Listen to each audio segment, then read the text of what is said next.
फेसबुकआव होनाया हिनजाव नांगौ होननानै फेसबुक होनाया मोनबाय आं नोंखौ मोनाबा थैगोन आं नोंनि नाम लानानै सुमि मादैयाहाय फानदों इयो डाइरेक्ट खोथा जोंहा सुमि मादैयाहाय फाननानै मा बेफोरबायदि माने फैसा खामायदों फाननानै डाइरेक्ट खोथा बियो मा ओरैनो बुंनानै बिखौहाय लाब गैया आरो सुमि मादैयाहाय फानखायो राइट बियो सुमि मादैयाहाय फानखायो बियो माबोरै मा नोंथांमोन आं खिन्थागासिनो दिनैहाय एसेबां बुरजा फैसा दिनैहाय मादै सुमिनावहाय माबोरै फैखो नों लोगोफोर बे समावहाय नोंथांमोननि सेराव आं मोनसे गोनां आपडेट भिडिअ लानानै फैलायबाय जेन जानो हागौ लोगोफोर नोंथांमोना ससियेल मिडियानि दारै एसेब्लाबो मोनथिखाबाय जानो हागौ फेसबुकनि दारैब्लाबो नङा होमब्ला बेफोरबायदि भिडिअआहाय आथिखालनि जुगाव फेसबुकआव गोख्रैयैनो शेयार जाग्रोयो बा भाइरेल जाग्रोयो आरोना लोगोफोर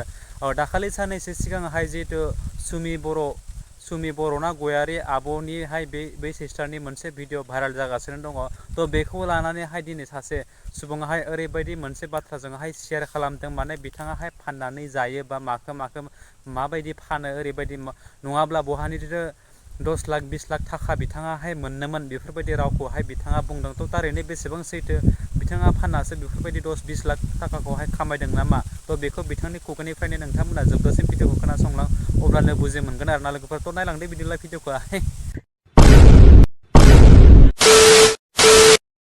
सुमि मादैयाहाय फानदों इयो डाइरेक्ट खोथा जोंहा सुमि मादैयाहाय फाननानै मा बेफोरबायदि माने फैसा खामायदों फाननानै डाइरेक्ट खोथा बियो मा ओरैनो बुंनानै बिखौहाय लाब गैया आरो सुमि मादैयाहाय फानखायो राइट बियो सुमि मादैयाहाय फानखायो बियो माबोरै मा नोंथांमोन आं खिन्थागासिनो दिनैहाय एसेबां बुरजा फैसा दिनैहाय मादै सुमिनावहाय माबोरै फैखो नोंथांमोनानो सानना नाय एसेबां बुरजा फैसा कमसे कम बेयाव 10-12 लाख 20 लाख थाखा बेयावहाय फैसा दङ अब्ला साननानै नाय सुमि मादैयाहाय जुदि फानाखैबा गावनि बुस्थुखौ जुदि फानाखैबा माबोरै एसेबां फैसा खामायनो हागौ सुमि मादैयाहाय आरे मादैमोन नोंथांमोना साननानै नाय माबोरै माने फाननानै माने ओरैबायदि फैसा मोनो आजिखालि फानबानो फैसा मोनो फानबानो माने मा फैसा मोनो खालि फाननांगौल' आरो माने फानबानो मा फैसा एभेलेबल फैसा माने फाननांगौल' ओमफ्राय बे फाननानै मा होनबाथाय मुलि राइट मुलि खिन्थु जोंहा मादै सुमियाहाय मुलि फाना दखना फानो दखना अनलाइनावहाय आजिखालि माने दखना फानो ओरैबायदि नोङो मा आजिखालिहाय अनलाइन आरो बे मा होनो मुलियानो जाथों जियानो प्रडाक्टआनो जाथों आर'नायानो बुंथों माने बे बर'नि गाननाय गस्लायानो बुंथों दखनायानो बुंथों गामसायानो बुंथों मायानो बुंथों माने जियानो सामान जुदि नोङो ससियेल मिडियायाव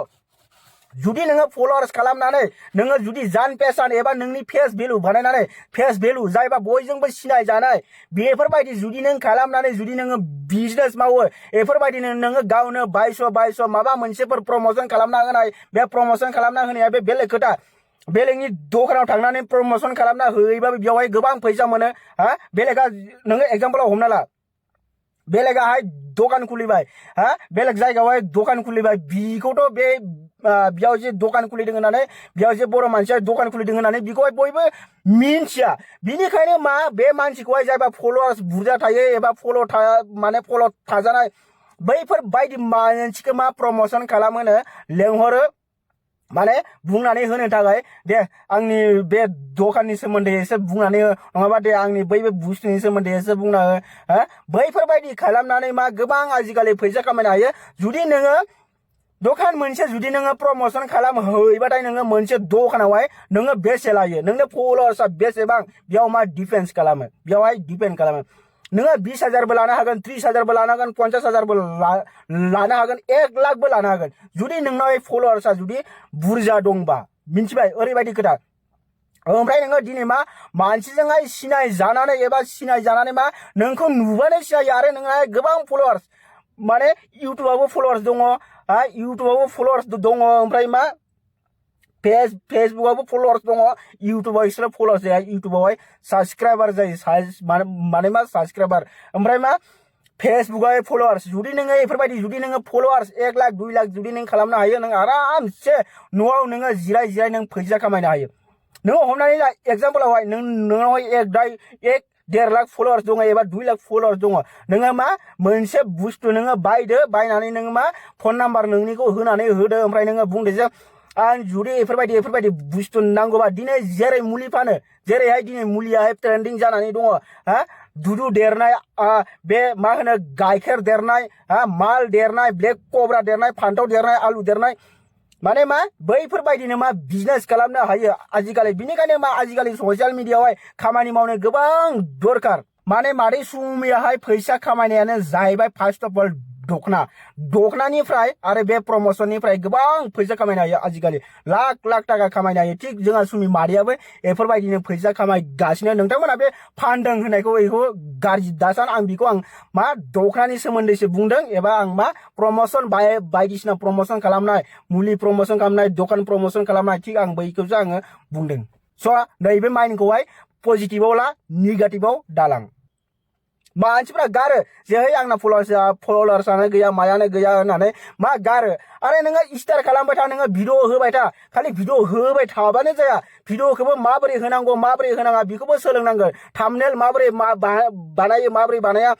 बेखौबो सोलोंनांगोन खमसे खम नोङो सोलोंनायावहाय गोबां सम लागोन दिनैनो भिडिअ हगारबाय दिनैनो भाइरेल जाबाय दिनैनो फलोवार्स बारायबाय नो नेभार इयो मालाबाबो जाया मिन्थिबायना जिर'निफ्रायसो मा स्टार खालामो मानसिया जिर'निफ्रायसो मिलियन्स बिलियन्स साबस्क्राइबार जायो थिग बेफोरबायदिनो मोजां भिडिअ होनो हायाबा नों गाज्रि भिडिअबो हगार आं गाज्रि भिडिअ मावलायनाय भिडिअनि सोमोन्दै आं बुङाखै मोजां भिडिअ नोङो बायदिसिना भिडिअफोरखौ नों हगार नोंनावहाय जा टेलेन्ट दं नों हगार बेखौ नोङो मा सानसेबाबो सानसे नोङो साक्सेस एबा नों मा फलोवार्स नोङोहाय 1-2 लाख जाथारगोन सानसेबाबो नांथों नोङो 5-6 बोसोर खिन्थु नोङो मा सानसे नोङो 1-2 लाख फलोवार्स नों खालामनानै नोङो खिन्थाथारगोन मा मिन्थिगौ बे समावहाय नोंना 1 मिलियन्सबो जाहैनो हागौ खिन्थु बर'नि गेजेरावहाय 1 मिलियन्स जानाया माने मा बेयावहाय माने जाया आरोना बियो पसिबल नङा 1 मिलियन जानाया कमसे कम नोङो 3-4 लाख फलोवार्स जानाया बियो पसिबल आरो बियो मिन्थिबाय स' बिनिखायनो नोंथांमोनाहाय जि टेलेन्ट दङ बेखौहाय खालाम ओमफ्राय जुदि नोङो 1-2 लाख 3 लाख जुदि नों फलोवार्स बानायनो हायो नोङो आरामसे न'आव जिराय नोङो माबा मोनसे बिजनेस खालामनानै नोङो आरामसे जिराय नोङो फैसा खामायनो हायो जेरै जोंहा सुमि मादै आरो दङ मुलि बेफारिफोर गोबां दङ आजिखालि खनजिताबो दं नामा एबो दं खोमादां ओमफ्राय आरो इथिंजाय आरो गोबां दङ माने मा होनो बे लेभेल दं आरो आजिखालि बिनिखायनो मा फलोवार्स बारायनानै लानाया गोबां गोनांथार आजिखालि फलोवार्स नांथारगौ आरो नोङो ससियेल मिडियायावहाय खामानि मावथार जिर'निफ्रायसो मानसिया मा हिर' जायो मिन्थिबाय बेनोमोन लोगोफोर भिडिअआ थारैनो नोंथांमोना जोबजासिम जुदि नायदोंब्ला निस्सय खोनाखाबाय मोन्थिलांखाबाय बिथांमोना मा राव लानानै नोंथांमोननि सेरावहाय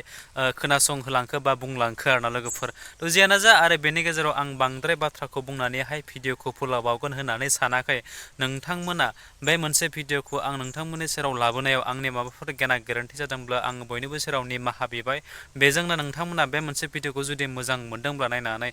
आंनि बे चेनेलावहाय गोदानब्ला आंनि चेनेलखौ साबस्क्राइब खालामदो लोगोसे लाइक कमेन्ट एन्ड शेयार खालामबावदो